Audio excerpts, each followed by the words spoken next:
పిల్లలందరికీ వందనములు తెలియజేస్తా ఉన్నాం. పిల్లరా, దేవుని వాక్యం మనము కొద్ది నిమిషాలు ధ్యానించుకున్నాం. సామెతల గ్రంథము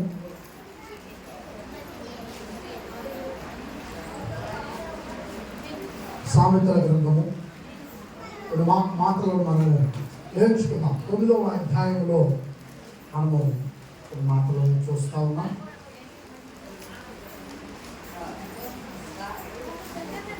జాగ్రత్తగా ప్రేమైన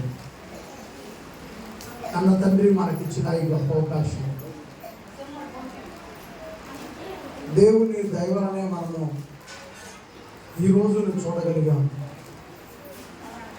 ఒక మాటను మీకు జ్ఞాపకం చేస్తాను. బైబిల్ పరిశుద్ధ గ్రంథమును మనము చూసే ముందుగా నేను చూసినటువంటి ఒక వార్త వినరా. ఈ మధ్యకాలంలో ఒక మంచి వాహనాన్ని ఎవరో కుటుంబం బెంగళూరులో కొన్నారంటే, ఆ వాహనం కారు తీసుకొని వస్తూ ఉండగా సంతోషంగా కేకు అక్కడ షోరూమ్ నుంచి బయటకు వచ్చినప్పుడు కారుని ఓపెనింగ్ చేసినప్పుడు కేక్ కట్ చేశారు. రకరకాల మరి స్వీట్స్ పంచుకున్నారు, బాంబులు పేల్చారు. ఇక సంతోషంగా వారి కుటుంబ సభ్యులంతా కూడా వారి బంధువులకు చూపించాలి కదండి, కారు ఇంటి దగ్గర చూపించాలి కదా, అలా వస్తున్నారు. వాళ్ళు వస్తున్నప్పుడు వారి గమ్యము వారి ఇంటికి చేరుకోకముందే ఆ కారు యాక్సిడెంట్కి గురైపోయి వారంతా కూడా చనిపోయారు. చాలా ఖరీదైన కారు, చాలా కోట్ల రూపాయలు. గమనించండి ఏమైనా సహోదరులు, ఈ భూమి మీద మనకు ఇవ్వబడినటువంటి ఆయుష్ ఎప్పుడు ఎలాంటి ప్రమాదాన్ని ఎదుర్కోవాల్సి వస్తుందో మనకు తెలియనిది ఏదైనా ఉందంటే మన ఆయుష్కి ఎప్పుడు ప్రమాదం వచ్చి పడుద్దో తెలియదు. అందుకే ప్రతి క్షణం ప్రతి నిమిషము కూడా మనకు దేవుడు ఇచ్చినటువంటి సమయాన్ని, దేవుడు ఇచ్చినటువంటి అవకాశాన్ని ప్రతి క్షణము కూడా దేవుని జ్ఞాపకం చేసుకోవాలి. నాన్న ఇది ఆపేసేయచ్చు, స్విచ్ ఆఫ్ చేశాను. మళ్ళీ నేను అడిగినప్పుడు దయచేసి అందరూ కూడా ఈ మాటల వైపు మీ మనసు ఉంచండి. బడిలో నేర్పించినటువంటి దేవుని పాఠాలు మనకు నేర్చుకుంటాము. కనుక ప్రియమైన దేవుని బిడ్డలారా, కన్న తండ్రి మనస్సుని మీరంతా ఆలోచించండి. కన్న తండ్రి ప్రేమను మీరంతా ఆలోచించండి. కన్న తండ్రి అంటే మన ఇంటికాడ ఉన్నవాళ్ళు లేదా ఇక్కడ కూర్చున్న వాళ్ళు మీకు జన్మనిచ్చిన వాళ్ళు అనుకుంటున్నారు. జన్మనిచ్చిన తండ్రి వేరు, మీకు జీవితాన్ని ఇచ్చినటువంటి తండ్రి పరలోకంలో ఉన్నాడు. నీకు జీవితాన్ని ఇవ్వాలనుకున్నాడు. ఆయన ఇవ్వాలనుకున్నాడు కనుకనే నీ తండ్రి నీకు జన్మనిచ్చాడు. నీ తండ్రి నీ తల్లి ఇద్దరు కలిసి నీకు జన్మనిచ్చాడు. జీవితం దేవుడు ఇవ్వాలనుకున్నాడు. ఆయన పరలోకంలో ఉన్నాడు. ఆ విషయాలన్నీ 25వ తారీఖు నేను మాట్లాడాను. మీరు నా పేరు మీద సిల్కా సత్యం అనేటువంటి యూట్యూబ్ ఛానల్లోకి వెళ్ళి యేసు క్రీస్తు వారి జననం గురించిన ప్రసంగం అని చెప్తే వచ్చింది. మీరు వినండి. ఎంత స్పష్టమైనటువంటి ఆధారాలతో ఆ మాటల్ని నేను వివరించి ఉన్నాను. ఇప్పుడు ఈరోజు పిల్లరా, దేవుడు నీకు జీవితం ఇవ్వాలనుకున్నాడా? మరొకసారి ఆలకించండి మాటలు. దేవుడు నీకు జీవితం ఇవ్వాలనుకున్నాడా? అవునండి, దేవుడు జీవితం ఇవ్వాలనుకున్నాడు. దేవుడు జీవితం ఇవ్వాలనుకున్నాడు కనుకనే ఒకసారి మనం ఆదికాండము 1వ అధ్యాయం 26వ వాక్యాన్ని నేను చెప్పాను. మీ అందరికి తెలిసిన మాట. దేవుడు జీవితం ఇవ్వాలనుకున్నాడు కనుకనే జీవితం ఇచ్చే ముందుగా ఆయన ప్రసాదించినటువంటి ఒక గొప్ప భాగ్యం ఉంది. జీవితం ముందా, ఆయన ఒక అద్భుతాన్ని ముందిచ్చాడు. అది ముందా చూద్దాం. 26 వచనం. దేవుడు తన స్వరూపమందు తన పోలిక చొప్పున మనల్ని చేయాలనుకున్నాడు. దేవుడు మనకు జీవితం ఇవ్వాలనుకున్న దానికి ముందు మనము జీవించాలంటే, మనము ఈ భూమి మీద అందంగా ఉండాలి అని అంటే దేవుని పోలికనిచ్చాడంట. ముందు ఆయన పోలికను ఇవ్వాలని నిర్ణయించుకొని అప్పుడు మనకు జీవితం ఇవ్వాలనుకున్నాడు. కాబట్టి ఏమైనా కూర్చున్నాం, మనమంతా కూడా దేవుని పోలికలో ఉన్నాం. దేవుని పోలికలో ఉన్నాము కనుక ప్రియులారా దేవుడు ఇచ్చిన జీవితాన్ని కలిగి, అయితే దేవుడు పోలిక మనలో ఉన్నప్పుడు మరి ఏంటండి ఆశ్చర్యం అని ఒక ప్రశ్న నేను మీ ఎదుట తీసుకొచ్చి మరలా సమాధానం చెప్పి నేను కొన్ని నిమిషాలు మీతో దేవుని మాటలను ముచ్చటించి నేను ముగిస్తాను. మీరు జాగ్రత్తగా ఆలోచించండి. ఏమండి, దేవుని పోలిక, దేవుని స్వరూపం, దేవుని పోలిక మధ్య, దేవుని స్వరూపం మధ్య మన జీవితం ఉంటే, ఒక పిల్లవాడిని రోడ్డు మీద వెళ్ళేటప్పుడు ఒక పిల్లవాడిని చూడగానే ఆ పిల్లవాడు కానీ ఆ కుమార్తె కానీ రోడ్డు మీదకి వెళ్ళినప్పుడు మీకు తెలిసిన వారు ఎవరైనా, వారి తల్లిదండ్రులు మీకు తెలిసిన, ఎప్పుడో సంవత్సరాల క్రితం చూసిన వాళ్ళు అయి ఉంటే, సంవత్సరాల క్రితం చూశారు, కొన్ని సంవత్సరాల తర్వాత ఒక పిల్లవాడు రోడ్డు మీద వెళ్తున్నాడు, ఒక కుమార్తె రోడ్డు మీద వెళ్తుంది. వాళ్ళను చూడగానే కొన్ని సంవత్సరాల క్రితం ముందు చూసినటువంటి వారు ఎవరు గుర్తొస్తారు? తల్లిదండ్రులు చూసా, పిల్లలను చూసా?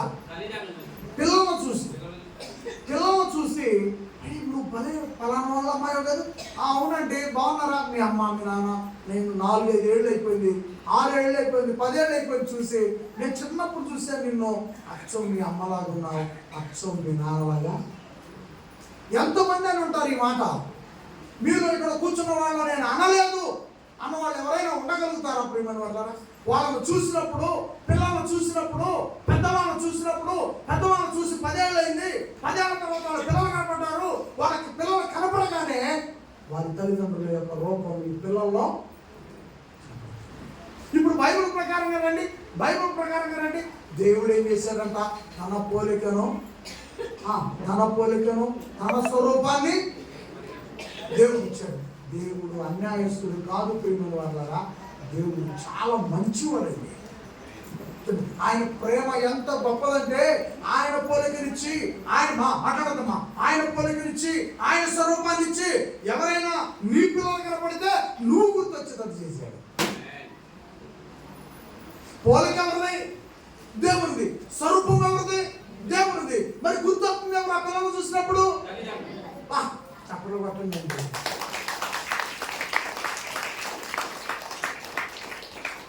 పోలిక దేవునిది, స్వరూపం దేవునిది. ఆ పిల్లలను చూసినప్పుడు గుర్తొచ్చేది మాత్రం ఏం చెప్పమంటారు? నన్ను ఎలా ఎందుకు నేను ఇలా చెప్పలేకపోతున్నాను? మీతోనే కదండి, అసలు సమాజానికి ఎందుకు చెప్పలేకపోతున్నాను? మీ సహకారం ఉంటే, మీ అందరి సహకారం నాకుంటే, మీకు గుర్తు చేసినట్లే ఈ సర్వ మానవులకి, మన ప్రాంతంలో నివాసం ఉంటున్న ప్రతి తల్లికి, ప్రతి తండ్రికి ఈ సంగతులు నేను గుర్తు చేస్తాను. మీ అందరి సహకారమును బట్టి ఖచ్చితంగా ఈ గొప్ప విషయాన్ని నేను ప్రజల ముందు తీసుకుంటాను. పోలిక దేవునిది, స్వరూపం దేవునిది. పిల్లలు కనపడితే మాత్రం గుర్తొచ్చేది కన్న తల్లిదండ్రులు. అంటే ఏంటంటే ఈ ప్రేమ, ఏంటండి ఎంత అద్భుతమైన ఈ పిల్లల రావటానికి. చాలా మంది అంటారు, దేవుడు నాకేం చేశాడు అని ప్రశ్న వేస్తున్నాడు. దేవుడు నన్ను ఆశీర్వదించలేదు అంటున్నారండి. బాప్తిసం తీసుకుంటే నాకు ఆశీర్వాదాలు వస్తాయి అనుకున్నాను, యేసు ప్రభువుని నమ్ముకుంటే నాకు దీవెనలు వస్తాయి అనుకున్నాను, నాకేమి దీవెనలు రాలేదు, నాకేమి దీవెనలు లేవు, నేను ప్రార్థనకు రాను అనుకుంటున్నాను, వచ్చినా నాకేమి జరగలేదు అనుకుంటున్నారు చాలా మంది. ఒక్కసారి ఒక్క మాట నేను చూపిస్తాను. సామెతల గ్రంథం 11వ అధ్యాయం చూడండి ఒకసారి. బైబిల్లో ఎంత సూపర్ మాట ఉంది. దేవుడు నీకేమి ఇవ్వలేదా? దేవుడు నీకేమి చేయలేదా? దేవుడు నీకేమి ఆశీర్వాదాలు యేసు ప్రభువుని నమ్ముకోవడం వల్ల ఆశీర్వాదములు రాలేదా? రాలేదండి. ఈ ప్రశ్నకు సమాధానం, నేను కొన్ని సంవత్సరాలు అవుతుంది బాప్తిసం తీసుకొని నాకు ఉపయోగం లేదు, నేను యేసు ప్రభువుని ప్రేమిస్తున్నా నాకు ఆశీర్వాదాలు లేవు, నేను ప్రార్థన పరుణ్ణి, క్రైస్తవురాలని, క్రైస్తవుని, నాకు ఉపయోగం లేదు. ఎప్పుడు వచ్చిందంటే నాకు దీవెన, ఎప్పుడు వచ్చిందంటే నాకు ఆశీర్వాదం. ఆశీర్వాదం రావాలా?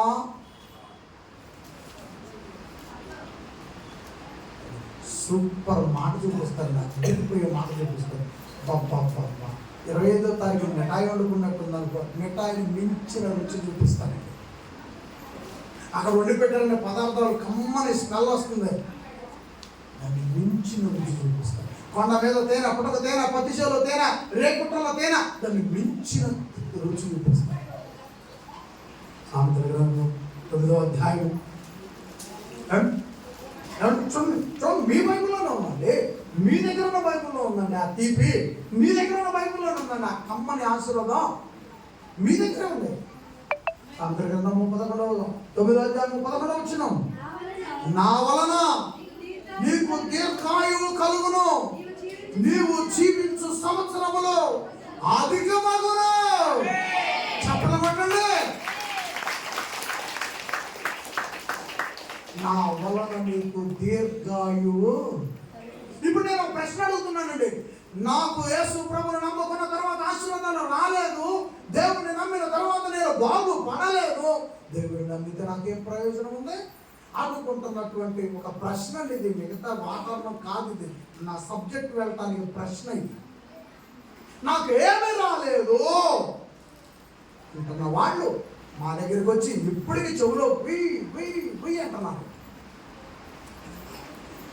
పిల్లలు ఆశీర్వాదాలే రాలేదా?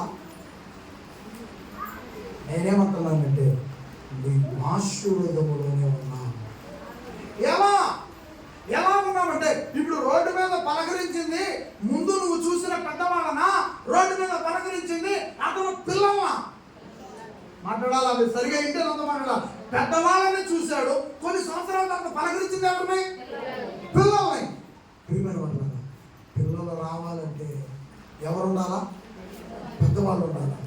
పిల్లలు వచ్చారంటే దేవుడు ఏమిచ్చాడు? మాట్లాడండి, దేవుడు ఏమిచ్చాడు వాళ్ళకి? పిల్లలు రావటం కొరకు దేవుడు దీర్ఘాయువుని, బంగారం ఉండి, ఇల్లుండి, ఆస్తులుండి, డబ్బుండి, తినడానికి తిండి, మేపడానికి గొర్రెలుండి, పిండుకోవడానికి గేదెలుండి, పాలు పిండుకోవడానికి గేదెలుండి, తినడానికి ఎవరు లేకపోతే ఉపయోగం ఉంది. నాకు గేదెలు కావాలంటావు, నాకు గొర్రెలు కావాలంటావు, నాకు పంటలు కావాలంటావు, నాకు బంగారం కావాలంటావు, నాకు ఆస్తులు కావాలంటావు. అసలు వీటన్నిటిని అనుభవించడానికి నీకు ఆయుష్ ఉండాలి. ఆ ఆయుష్లో నుండి పురుడు పోసుకొని వచ్చే నీ పిల్లలు ఉండాలి. వారే ఆశీర్వాదము, వారే ఆశీర్వాదం. నీకు బిడ్డలు నీ జీవితంలో నుంచి రావడం కొరకాయ దేవుడు నిన్ను ఆయుష్తో ఉంచుకున్నాడు. అయిపోయింది. మెడలో వేసుకొని తిరగడానికి నీకు ఆయుష్ ఉండాలా? ఆయుష్ ఉంటే మెడ నిలబడుతుంది. ఆయుష్ లేకపోతే ఏమైందండి? నీళ్లు పోయండి, చీర చుట్టండి, ఈ గొళ్ళ అట్లా కొన్ని పట్టుకొని చేరు చుట్టలే ఆయుష్ చుట్టాలు పోవాలా. ఆయుష్ లేకపోతే ఏముంటుంది? పెట్టే కదండి. ఆ రైతులంటే ఇంక నిన్ను ఆవిరి చేసి వదిలిపెడతారు, కానీ మా అమ్మ నుంచి నేను అంటారా? ఆ రైతు ఉంది కానీ ఆ రైతే కావాలా? చుట్టాలు ఎదురులకు మరి ఎక్కడ నిన్ను దేవుడు ఆశీర్వదించవచ్చు? ఆశీర్వాదానికి నిర్వచనం చెప్పేవాడు ఈ ప్రాంతంలో లేరు. సత్యమనేవాడిని దేవుడు లేవనెత్తాడు. నువ్వు ఆశీర్వదించబడ్డావని ప్రతి వ్యక్తికి గుర్తు చేయబోయే రోజులు మీ అందరి ద్వారా రావాలి. ప్రియమైన వాళ్ళ రావాలి, రావాలి. నువ్వు ఆశీర్వదించబడ్డావు ఎప్పుడో, అది తెలియక తిరుగుతున్నావు, దేవుని మీద అబద్ధాలు చెబుతుంది. మరి అలా అంటే నువ్వు అనొచ్చు, మరి బిడ్డలే లేని పరిస్థితి ఏంటండి? దేవుడు స్వరూపం ఇచ్చి, దేవుడు పోలికనిచ్చి, ఈ అందమైన ప్రకృతిలో నీకంటూ ఒక జీవితాన్ని ఇస్తే నీకు ఆయుష్ ఉంచాడు అని అంటే ఆయన ఆశీర్వాదం కాదంటారా? ఆయన ఆశీర్వాదం కాదంటారా? ఆయన ఆరాధించటం లేదంటారా?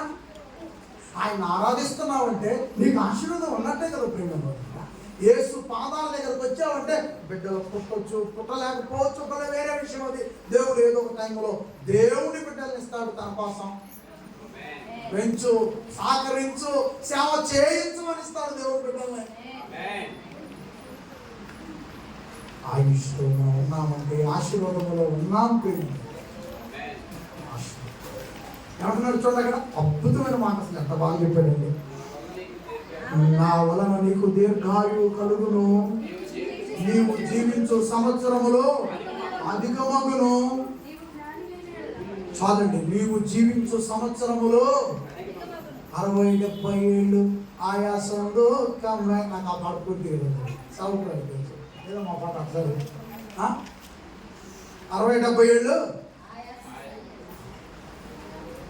60 ఏళ్ళప్పుడైనా నిన్ను ఆశీర్వదించకుండా వదిలిపెట్టడం. ప్రేమిక ఆయాసంతో ఉన్న ఆశీర్వాదము కాసుకొని ఉంటుంది. ఎంత బాగుందండి నిజంగా ఈ పాట, ఎంత చక్కని పాట అండి నిజంగా. అన్నయ్య రాశారు, జాన్సన్ అన్నయ్య రాశారు. 70, 80, 90 ఏళ్ళు ఆయాసం దుఃఖమే. మోషే ఆ కాలంలో పని చేశాడుగా. ముసలోడని దేవుడు మోషేని వదలలేదుగా. నీకు ఆ వయసైనా దేవుని పని నీకుందిగా. 60 ఏళ్ళకే ప్రభుత్వం వద్దంటుందిగా. 80 అయినా ప్రభువు పని ఉందిగా.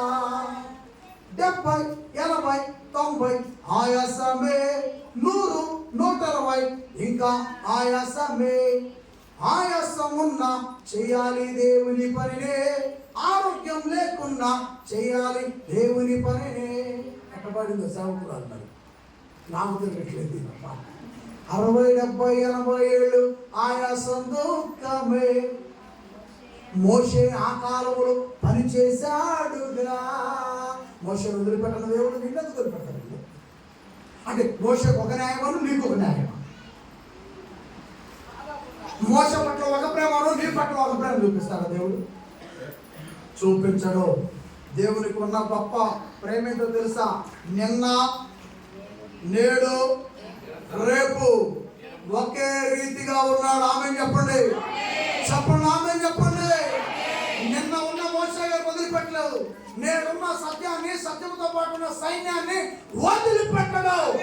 సత్యము తరువాత వచ్చే సైన్యాన్ని కూడా ఆయన వదిలిపెట్టడు. ఆయన ఒక్కటే ప్రేమ కలిగిన వాడు. పని చేయడానికి ఏ వయసు కావాలి? ఉరిపాత పెట్టడానికి నీకు వయసు అంటే కానీ దేవుని పని చేయడానికి నీ వయసు ఏమంటావు అండి?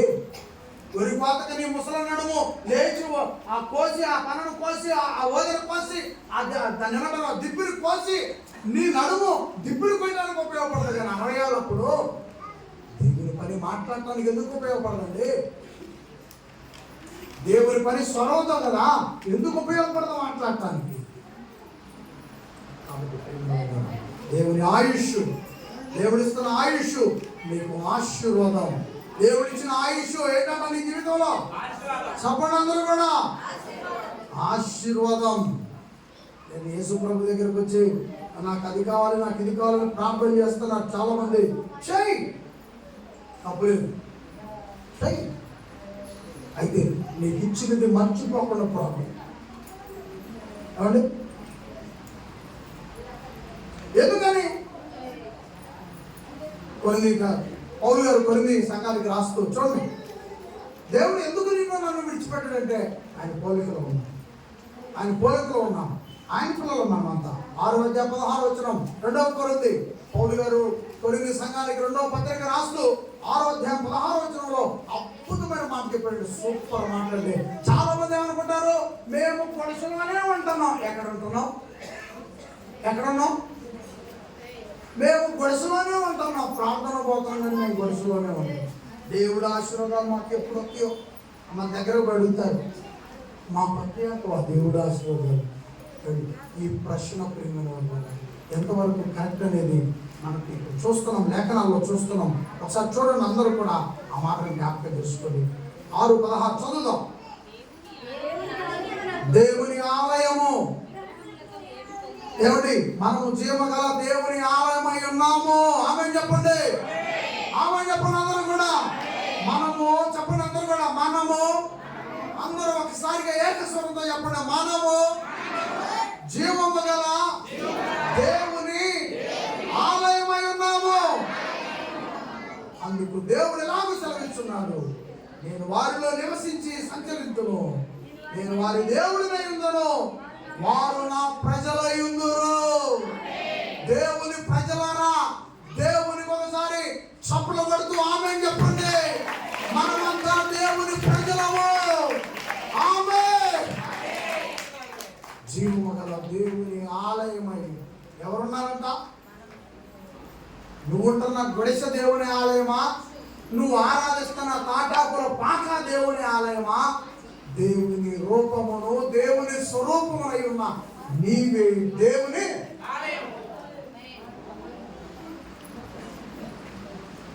దేవుని ఆలయము నీవే. ప్రేమైన దేవుడు, ఆయన ఆలయము నీవే, ఆయన ఆలయము నీవే.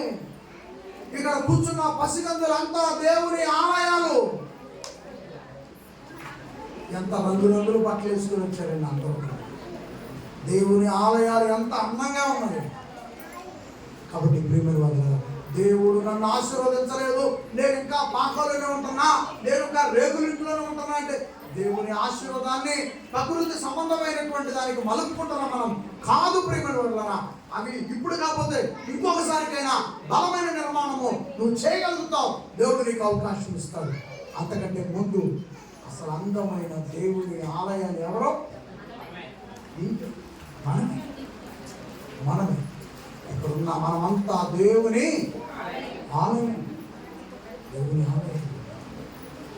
కాబట్టి మీరు పలుమార్లు వింటున్నారు, గుడి గోడలలో లేడు దేవుడు, గుండె గుడిలో ఉన్నాడు చూడమనే పాటని మనము పలుమార్లు వింటున్నాం. ద్వితీయోపదేశకాండము 11:17 కూడా మనము కొన్ని మాటలు జ్ఞాపకం చేసుకుంటామని చదువుతున్నాను, వినండి జాగ్రత్తగా. దేవుడైన యెహోవా కనులు ఏంటంట? దేవుడైన యెహోవా కనులు సంవత్సరాది మొదలుకొని సంవత్సరాంతరం వరకు ఎల్లప్పుడూ నీ మీద ఉండును గాక. చెప్పండి ఆమేన్ చెప్పండి అందరూ. నాతో పాటు ఈ మాటలు చెప్పండి, నాతో పాటు చెప్పండి, అందరూ కలిసి చెప్పండి. దేవుడైన యెహోవా కనులు సంవత్సరాది మొదలుకొని సంవత్సరాంతం వరకు ఎల్లప్పుడూ నీ మీద ఉండును గాక. మనందరిపై ఉండును గాక. ఈరోజు ఇది ఆరంభమా ముగింపా? సంవత్సరానికి ఇది ఆరంభం ముగింపా? ఈ రోజుతో నాతో ఎవరు వస్తారయ్యా? చాలా మంది అంటారు ముసలాళ్ళు, అయ్యా కొడుకులు పోయారు ఏరుబడి, కూతుర్లు పోయారు ఏరుబడి. మరి ఉంటారు, మరి నీతో ఉంటారా? నీతో ప్రారంభంలో తల్లిదండ్రులు ఇద్దరు ఒకటి చేస్తారు, చివరిలో కూడా ఆ ఇద్దరే ఉంటారు. అందుకే ముసలమ్మల జాగ్రత్తగా కాపాడుకోండి, ముసలమ్మల జాగ్రత్తగా కాపాడుకోండి. ముసలమ్మ ఇడ్లీ అడిగితే తెచ్చి, ముసలమ్మ ఏదైనా కొరకొచ్చి ఇవ్వండి, ముసలోడు ఏదైనా అడిగితే చేసి పెట్టు, నెత్తి మీద కొట్టకు, చేసి పెట్టు. ముసలం నీకెందుకు ఆ పాయసాన్ని పట్టకాయ ఏమోదు, చేసి పెట్టు, నెట్టబాకు కలుపుకేసి. ఎందుకు నీకు ఇప్పుడు వద్దులేపో అనబాకు. ఏదైనా అడిగితే ముసలోళ్ళు ఏదైనా అడిగితే ఏం చేయాలా? చేసి పెట్టాలి. ముసలమ్మ ఏదైనా అడిగితే ఏం చేయాలా? తెచ్చి పెట్టాలి. ఎందుకంటే మనం చేయడానికి ఏముండదుగా ముసలోళ్ళు. కాబట్టి ముసలమ్మ ఏదైనా తెచ్చుకోలేదు అడుగుద్ది, చేసుకొచ్చి పెట్టు. ఇంటి దగ్గర ఉన్నాయి, ముసలోళ్ళు అడుగుతాడు, చేసి పెట్టు. గంటికి ప్రారంభంలో తల్లిదండ్రులు ఇద్దరు రమణ చేస్తారు, చివరికి పోయేదాకా వాళ్ళిద్దరే. మధ్యలో మా అబ్బాయి నాతో వంటల్లా, మా అమ్మాయి మా దగ్గర ఇంట్లో వంటల్లా అంటే వాళ్ళు ఉండరు, వాళ్ళ పనులు పళ్ళు అండి. కాబట్టి చివరి నుంచి ప్రారంభం నుంచి మరి చివరి దాకా కూడా మనకు తోడు ఉండేది దేవుడే. దేవుడే మనకు తోడు. మధ్యలో ఈ ముసలోళ్ళు కూడా ఒకసారి ముసలమ్మలో ఒకవేళ కాలం వస్తే ఏదైనా మరణం వచ్చి పడితే వాళ్ళు వెళ్తుంటారు, బాధపడబాకండి. ఈ మధ్యకాలంలో నేను వార్త చూశాను, ఒక ముసలమ్మ చాలా ప్రేమగా చూసుకుంటాడంట, ఇద్దరు ఒకళ్ళొకళ్ళు ప్రేమగా ఉంటున్నారంట. ప్రియమైన వాళ్ళరా, ఆ ముసలమ్మ ఏదో కారణం చేసి చనిపోయింది. ముసలమ్మ అనారోగ్యంతో చనిపోయింది. ఈ ముసలయ్య అనుకున్నాడంట, ఇక నన్ను ఎవరు చూస్తారు, నాకెందుకు ఈ జీవితం కూడా, ఆ ముసలమ్మ లేదని నేను కూడా చనిపోయాను. ముసలమ్మ చనిపోయిందని ముసలయ్య కూడా మరణం రాకుండానే తనంతలో చావే చనిపోయాడు. లేదండి, అలాంటి అవకాశాలు ఎప్పుడు కూడా జీవితంలో రాకూడదు ప్రియమైన. ఎందుకంటే దేవుడు ఎంతకాలం నీకు ఆయుష్ ఇచ్చాడో అంతవరకు కూడా హాని జరిగించుకోకుండా జీవితాన్ని గడపాలి. కాబట్టి దయచేసి అందరూ కూడా ఈ మాటల్ని గమనించి ఎవరు కూడా అనవసరమైనటువంటి ప్రయత్నాలకి వెళ్ళకూడదు. ఇక్కడ ఉన్న వాళ్ళు కాదండి, వీడియో రికార్డ్ అవుతుంది, యూట్యూబ్లోకి వెళ్తుంది, అందరికీ అవసరమైనటువంటి మాట. దేవుడు ఎంతకాలం ఉంచాడో అంతవరకు ఎవరైనా సరే ఉండి తీరాల్సింది. ఏమండి, యెషయా గ్రంథంలో మనం 40:37 మనం చూస్తున్నాం. ఎందుకు ఆ విధంగా ఉండాలంటే దేవుడు బలవంతుడు, ఆయన బలముతో మనము మన జీవితాంతము ఉండాలి. యెహోవా కొరకు ఎదురు చూస్తువారు నూతన బలము పొందుతురు, వారు పక్షిరాజు వలె రెక్కలు చాచి పైకెళ్ళి ఎగుదురు, అలయక పరిగెత్తుదురు, సొమ్మ చెల్లక నడిచిపోదురు. ఆమె చెప్పండి.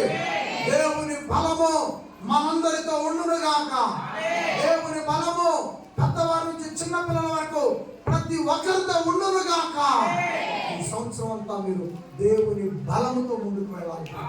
కొడుకుల బలము, కోడళ్ళ బలం, మీరు వారి బలాన్ని అండ చూసుకుంటున్నారేమో. కూతురుల బలమును మీరు అండ చూసుకుంటున్నారేమో. కూతురు కుటుంబం యొక్క బలం అండ చూసుకున్నా. కూతురుల కుటుంబ బలము కానీ, కొడుకుల కుటుంబాల బలము కానీ కాదు ప్రియమైన. యెహోవా బలము మనకు తోడుగా ఉండాలి. యేసు ప్రభు బలము మనకు తోడుగా ఉండాలి. పరిశుద్ధాత్మ వారి బలము మనకు తోడుగా ఉండాలి. చెప్పండి, ఆమేన్ చెప్పండి. కాబట్టి విషయాలన్నీ నువ్వు నమ్మకంగా ఎప్పుడైతే ఉన్నావు, నువ్వు దేవుని నమ్మినా కూడా ఎక్కువ కష్టాలు అనుభవిస్తున్నావంటే ఆయన నిన్ను ఎక్కువగా ప్రేమిస్తున్నాడని అర్థం. నీ బాధలు కన్నీళ్ళు ఆయనకి తెలియనివి కావు కదా. ఆయన ఉద్ధరించు విధానం చూసి నీవే ఆశ్చర్యపోతావు. ఆ సమయం ఇంకా ఎంతో దూరంలో లేదు. విశ్వాసము విడువక నమ్మకముగా ఉండుము. దేవుడు ఉద్ధరిస్తే నీవే ఆశ్చర్యపోతావు. కష్టాలు వచ్చినాయి, కన్నీళ్ళు వచ్చినాయని దిగులు పడి బాధపడబాకు ప్రియమైనది. ఆలస్యం అవుతుందంటే దేవుని దీవెన ఆలస్యం అవుతుంది అంటే దేవుడు నీకు శ్రేష్టమైనది ఇవ్వబోతున్నాడు అని అర్థం. ఆమెను చెప్పండి అందరూ కూడా. మాట జ్ఞాపకం చేస్తాను. మన 26 భోజనం కొట్టించేవాళ్ళకి భోజనం అయిపోయింది, ఆలస్యం అయిపోయింది. ఆలస్యం అయిపోయింది. వాళ్ళు ఏం చేశారంటే వెంటనే పొయ్యి మీద పెట్టారు. నేను చూశాను, ఎవరి ఇతరాకులో చూడని ఆవిరి. లాస్ట్లో మిగిలినటువంటి ఎంతమంది అయితే అన్నం తినకుండా వాళ్ళ ప్లేట్లో నుంచి ఏమొస్తుంది? ఆవిరి వస్తుందండి. ఆవిరి వస్తుందంటే ఏం సంగతి? శ్రేష్టమైంది. కానీ ఆహారం తినడానికి వాళ్ళకి ఏమైంది? ముందుకు తినేసారా, లాస్ట్ దాకున్నారా? ఆలస్యమైంది వాళ్ళకి. ఆలస్యమైంది అన్నాయి. ఆలస్యం తర్వాత వాళ్ళు తెలియదంటే ఆవిరితో, శ్రేష్టమైన ఆవిరితో వేడి వేడిగా ఆలస్యం అవుతుంది, ఆశీర్వాదం నాకు ఆలస్యం అవుతుందని నువ్వు బాధపడబాకు. కన్నీళ్ళు, కష్టాలు, నిందలు, బాధలని, అవమానాలని బాధపడబాకు. ప్రేమను వల్ల ఆలస్యం అవుతుందంటే 60 ఏళ్ళప్పుడైనా నీకు ఆవిరి లేచి తప్పిస్తాను ఆశీర్వాదం. నిజం, నా మాట శ్రేష్టం. నేను నమ్మాను, నమ్మిన మాట ఖచ్చితంగా చెప్తున్నాను. అబ్రహామును ఒకసారి జ్ఞాపకం చేసుకోండి. అబ్రహామును ఆశీర్వాదం ఒకసారి జ్ఞాపకం చేసుకోండి. మీకు నేను చెప్పుకున్నాను, ఆలస్యమైంది, అద్భుతంగా ఉన్న ఆశీర్వాదం. యాకోబు గారిని ఒకసారి జ్ఞాపకం చేసుకోండి. యోబు గారిని ఒకసారి జ్ఞాపకం చేసుకోండి. అల్లాడిపోయాడు ముందు శ్రమలతో. తర్వాత చుట్టుపక్కల ఉన్న ప్రాంతాల కంటే ఇంకా కనుచూపు మేర తెలియని ప్రాంతాలు కూడా ఆయన ఆశీర్వాదానికి ఆశ్చర్యపోయారు. ప్రేమ దేవునికి మహిమ కలుగును గాక. ఇస్సాకును ఒకసారి జ్ఞాపకం చేసుకోండి. ఇస్సాకును జ్ఞాపకం చేసుకోండి. ఇలా మన భక్తులందరినీ, పూర్వము జీవించిన భక్తులందరినీ ఒకసారి జ్ఞాపకం చేసుకోండి. నిత్యమైన కృపతో నీకు వాత్సల్యము చూపు. దేవుడు వాత్సల్యం చూపు. పూర్వం భక్తులందరినీ ఒకసారి నువ్వు జ్ఞాపకం చేసుకో.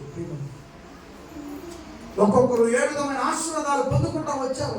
ఎందుకు ఇచ్చారంటే దేవుడు వారికి దేవుని పోలికలో ఉన్నారు, దేవుని స్వరూపంలో ఉన్నారు. అందుకే దేవుడు వారిని ఆశీర్వదించుకుంటూ వచ్చాడు, దీవించుకుంటూ వచ్చాడు.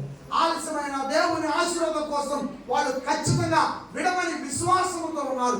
మధ్యలో కన్నీళ్ళు వచ్చినాయి, మధ్యలో నిందలు వచ్చినాయి, మధ్యలో అవమానాలు వచ్చినాయి, మధ్యలో ఆరోగ్య సమస్యలు వచ్చినాయి, మధ్యలో ఉన్న ఆస్తులు కూడా పోయినాయి.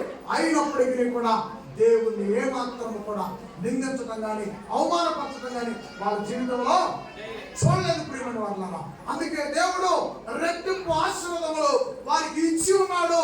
బైబిల్ గ్రంథంలో రాసి ఉన్నాడు. నేటికి మనం జీవిస్తున్నాం ఆయన భక్తులుగా.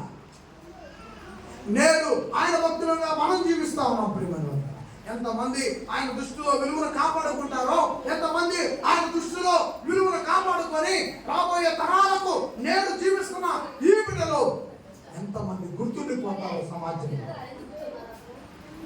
గుర్తుండిపోయే ఆశీర్వాదములు దేవుడు అక్కడ నుండి పొందుకోవాలా. కానీ అందరూ అడిగేది ఏంటంటే, దేవా నాకు ఆరోగ్యం అయ్యా. అది మనకు ప్రాముఖ్యమైపోయింది మన జీవితంలో. మనకు ఆరోగ్యం కావాలి. యేసు ప్రభు నామమున ఈ నూతన సంవత్సరంలో ఆరోగ్యవంతమైనటువంటి దేవుని స్వస్థత మీ అందరితో ఉండదు గాక. కావాలి ఆరోగ్యం మన దేహానికి, కావాలి డబ్బు మన బ్రతుక్కి, కావాలి వసతులు ఈ జీవితానికి. కానీ ప్రియమైన వల్ల గుర్తుండిపోయేది ఏంటో తెలుసా? నువ్వు దేవుని కోసం జీవించిన జీవితం. మనమంతా దేవుని కోసం బ్రతికి ఆయన కోసం జీవించే జీవితం రానున్న తరాల వారికి సాక్ష్యంగా నిలబడుతుంది. సాక్ష్యంగా కన్నా తండ్రి మనసును అర్థం చేసుకొని మన లోకంలో నీకు కనిపించకుండా నీకు నీ ఊపిరికి ఆధారమైన దేవుని జ్ఞాపకం చేసుకోండి. దేవుని జ్ఞాపకం చేసుకోండి. ప్రియమైన వాళ్ళ ఒక గ్యాస్ పొయ్యి మండుతుంది అంటే బండలో ఏముండాలా? గ్యాస్ బండలో ఏముండాలా? అప్పుడే నువ్వు ఆ గ్యాసుని నువ్వు ముట్టించగానే పెరుగుతుంది. అయిపోతే నువ్వు ఎన్నిసార్లు ఆ గ్యాస్ను ముట్టించడానికి ప్రయత్నం చేసినా, ఇప్పుడు గ్యాస్ పొయ్యి మండాలంటే ఆధారం ఎక్కడుంది? నీ ఊపిరికి గ్యాస్ బండ కడితే ఉండలేవు అని. గ్యాస్ బండ మనం కడితే ఉంటామండి. ఈ చెయ్యి కాసేపు ఇలా లేపుతూ నొప్పి, ఈ మెడ కాసేపు పెట్టంటే బాధ, ఈ తల కాసేపు పెట్టంటే బాధ. ఏది నువ్వు భరించలేవని కన్న తండ్రి ఊపిరికి పరలోకాన్ని కనెక్ట్ చేశాడు. నీలో ఉన్న ఊపిరికి పరలోకంలో ఉందండి భారం. నీలో ఉన్న ఊపిరి మనమంతా స్వేచ్ఛగా ఏ బరువు మోయకుండా ఊపిరి పీల్చుకుంటున్నామంటే గ్యాస్ బండలో గ్యాస్ ఉంటే పొయ్యి ఎలా మండుతుందో మరి మనకు కూడా పక్కన ఏదో బండ ఉండాలి కదా. మా దగ్గర ఒక వీడియో ఉంది. మేము ఆ ఊరు నుంచి వస్తున్నాం, గుంటూరు నుంచి. చిన్నమ్మాయి మేము వస్తూ ఉంటే ముందుగా ఒక గేదె వెళ్తుంది, ఏమి లేదు బాగానే ఉంది. రెండో గేదెను చూసాము, ఒక చెట్టు మొదలునే కట్టాడండి దాని మెడకి. చెట్టు మొదలు ఉంటుంది కదా, మొదలు నరికి దాని మెడకేసి కట్టాడు. నేను వీడియో తీసుకోమంటావా వీడియో అన్నా నేను ఆ గేదెలు ఆయన తీసుకో, ఏది సోషల్ మీడియాలో పెడతావు ఏది అంటున్నాయి, పెరగట్లు చేస్తాయి. మరి ఎందుకు దానికి ఆ గేదెకి ఎందుకు ఒక చెట్టు మొదలే నరికి కట్టాడంటే మాట్లాడలేదు. అందుకే ఏమనుకోబాకండి, నేను నేటి తరానికి ఒక మాట చెప్పాలి యవనస్తులకి. నాయన అమ్మా నాన్న మాటినయ్యా, యవనస్తులారా ఉద్యోగం వచ్చిందాక అమ్మా నాన్న మాటినాయి, లేదనుకో ఇక నీకు కూడా కడతారు. యవనస్తులారా తల్లిదండ్రులు మాటలు ఉన్నాయా, కట్టారో భయాలు రా. ఎవరు అనుకుంటున్నారే రే భార్య రా.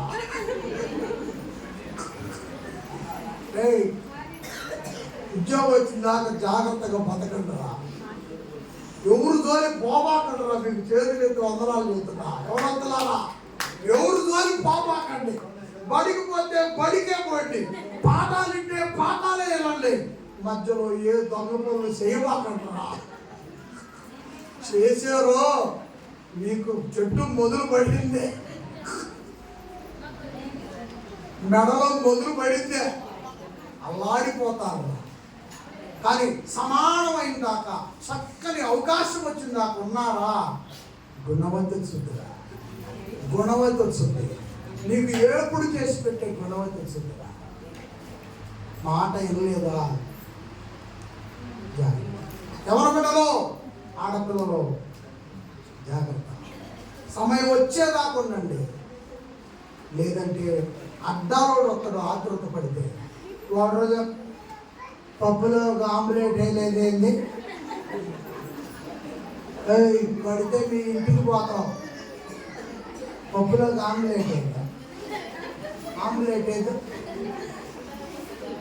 నన్ను వీడొక్కడయ్యో. ఫస్ట్ భర్త పిల్లలు కొత్తలో ఏమండి, తర్వాత ఒక సంవత్సరాలు 2 సంవత్సరాలకి పిల్లలు దాంట్లో వీడొస్తాడు వీడాడు.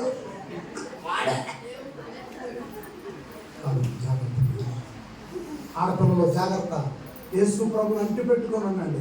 మగపిల్లలు జాగ్రత్త, యేసు ప్రభుని అంటి పెట్టుకొని ఉండండి. మీ జీవితాల్లోనికి గొప్ప వెలుగులు వస్తాయి యేసు ప్రభు ఉంటే. మాటలు విని పెద్దవాళ్ళు జాగ్రత్త, పిల్లలు జాగ్రత్త, అందరూ జాగ్రత్త, ఈ సేవ జాగ్రత్త, సేవకుడి కుటుంబం జాగ్రత్త. ఇలాంటి మాటలు చెప్పాలంటే మీరు కాపాడుకోవాలి. ప్రియమైన మీరు కాపాడుకుంటే ఇలాంటి మాటలు ఎన్నో ఎన్నో కూర్చొని విని తయారు చేసుకొని ముందుకు వస్తాను. మా కుటుంబం జాగ్రత్త, మీ పిల్లలు జాగ్రత్త, మీకు మీరు జాగ్రత్త. ఈ 2025 సంవత్సరం అంతా దేవుని ఆశీర్వాదములు మనందరినీ జాగ్రత్తగా కాపాడునుగాక. దేవుని మేలులు మనతో ఉండునుగాక. దేవుని యొక్క దీవెనలు మనతో ఉండునుగాక. మన తండ్రి, మన కన్న తండ్రి కృప మనందరినీ కాపాడుకునుగాక. మనందరికీ యేసు ప్రభు తోడ్పాటు ఉండునుగాక. మనందరికీ పరిశుద్ధాత్మ దేవుని భద్రత ఉండునుగాక. ఆమేన్. లేచి నిలబడి, వినయముతో లేచి నిలబడి కన్న తండ్రితో మాట్లాడుతున్నాం.